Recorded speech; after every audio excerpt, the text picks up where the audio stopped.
పదవిపై ప్రమాణం చేసిన Revanth Reddy schedule number 9 ను తీసుకొచ్చి పెండింగ్ లో పెట్టి బీసీల గొంతు కోశారని BC JAC chairman MP R Krishnaiah ధ్వజమెత్తారు. సొంత ప్రయోజనాల కోసం సీఎం రేవంత్ రెడ్డి 2 ఏళ్ల నుంచి బీసీలను మోసం చేస్తూ వస్తున్నారని కృష్ణయ్య ఆరోపించారు.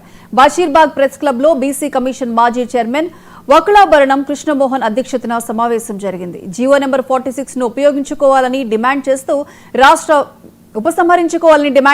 రాష్ట్ర వ్యాప్తంగా నిరాహార దీక్షలు, రహదారుల దిగ్బంధం చేయాలని బీసీ జేఏసీ ఏకగ్రీవంగా తీర్మానించింది.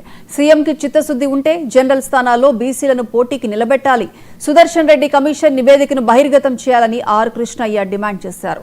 ఈ సమావేశంలో బీసీ సంక్షేమ సంఘం జాతీయ కోఆర్డినేటర్ అరుణ్ కుమార్, ఉపాధ్యక్షులు గుజ్జా సత్యం, టి రాజ్ కుమార్, నాయకులు జి అంజీ, రాజేందర్, అనంతయ్య, పి సతీష్ తదితరులు పాల్గొన్నారు.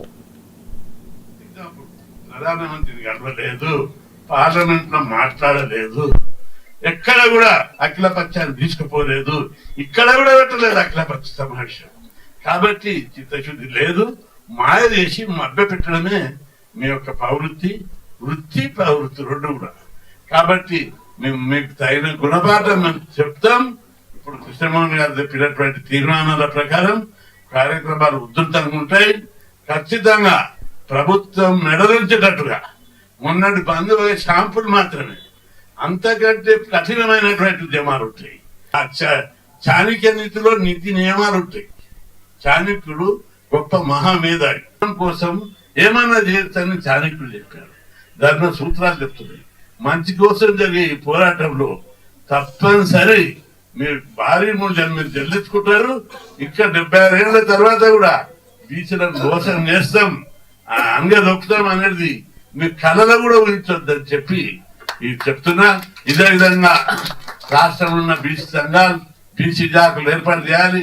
కుల సంఘాల ద్వారా జాకులు ఏర్పాటు చేసి అందరిని కలుపుకొని చిన్న చిన్న మిత్రభేదాలు, నాయకత్వ ఆధిపత్య పోరు ప్రతి జాగాలు ఉంటుంది, ప్రతి పార్టీలు ఉంటుంది, ప్రతి సంఘంలో ఉంటుంది. కానీ మన ముందున్న ఎజెండా గొప్పది. అందుకే ఈ చిన్న చిన్న మైనర్ డిఫరెన్స్ పక్కకు పెట్టి ఉద్యమాన్ని విజయవంతంగా నడిపించడానికి మీరు ముందుకు తీసుకుపోవాలని బీసీ అందరికీ నేను విజ్ఞప్తి చేస్తున్నా.